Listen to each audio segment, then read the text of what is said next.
السلام علیکم ورحمۃ اللہ وبرکاتہ۔ اعوذ باللہ من الشیطان الرجیم، بسم اللہ الرحمن الرحیم۔ منها خلقناکم وفیہا نعیدکم ومنها نخرجکم تارة اخرى۔ صدق اللہ العظیم۔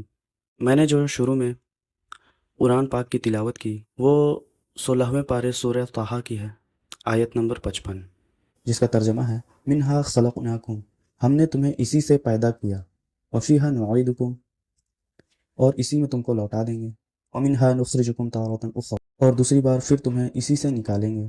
جب ہمارے درمیان کسی مسلمان عورت، مرد یا بچے کی موت ہو جاتی ہے تو اسے ہم دیکھتے ہیں کہ اچھے سے غسل دے کے، نہلا دھلا کے قبرستان کی طرف لے جایا جاتا ہے اور ان کی جنازے کی نماز پڑھی جاتی ہے اور ان کو دفن کرنے کے لیے قبر میں اتارا جاتا ہے۔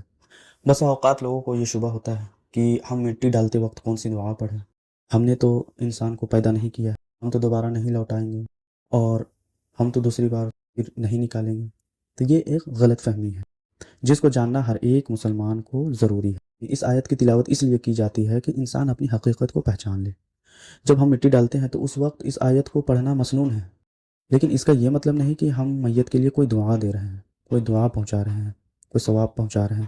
یہ ہمارے خود کے لیے، اصلاح کے لیے ہے۔ یاد کرنا چاہیے کہ ہماری حقیقت کیا ہے، ہمیں بھی مرنا ہے، ہمیں بھی اسی قبر میں آنا ہے، اسی قبر میں لیٹنا ہے اور اسی قبر سے پھر ہمیں دوبارہ نکلنا ہے۔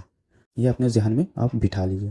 بہت لوگ کنفیوز ہوتے ہیں اور سوچتے ہیں کہ ہم میت کو دعا پہنچاتے ہیں۔ جیسے ہم یہ بات اپنے ذہن میں بٹھا لیں گے کہ یہ دعا ہم پڑھتے ہیں خود کے اصلاح کے لیے، اپنے ہاتھ میں ہم مٹی اٹھائیں گے مٹی ڈالنے کے لیے تو ہم پڑھیں گے منہا خلقناکم، تو ہمارے دل میں یہ خیال آنا چاہیے کہ اللہ نے ہمیں اسی مٹی سے پیدا کیا ہے،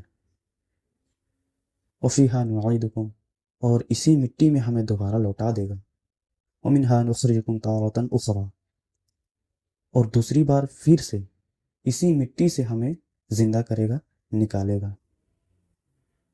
تو یہ ایک بہت بڑا سبق ہے۔ اللہ ہمیں بتانا چاہ رہا ہے کہ تم اسی مٹی سے پیدا ہوئے ہو، اسی میں پھر دوبارہ لوٹا دیے جاؤ گے اور پھر اسی سے نکالے جاؤ گے، تو پھر غرور اور گھمنڈ کیوں؟ کس لیے ہم غرور اور گھمنڈ کس لیے کریں گے؟ اب تو یہ ہونا چاہیے کہ ہم بس اللہ کی عبادت کریں اور نیک عمل کریں، اس کے لیے بھلائی کریں، ہر ایک وہ نیک کام کرے جو اللہ کو پسند ہے، اللہ ہم سے راضی ہو جائے۔ اس آیت کو سننے کے بعد تو یہی ہونا چاہیے۔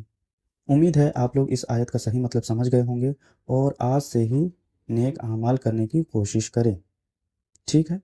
اگر ویڈیو پسند آئے تو ویڈیو کو لائک، کمنٹ، شیئر اور چینل کو سبسکرائب کر دیجیے گا، ٹھیک ہے؟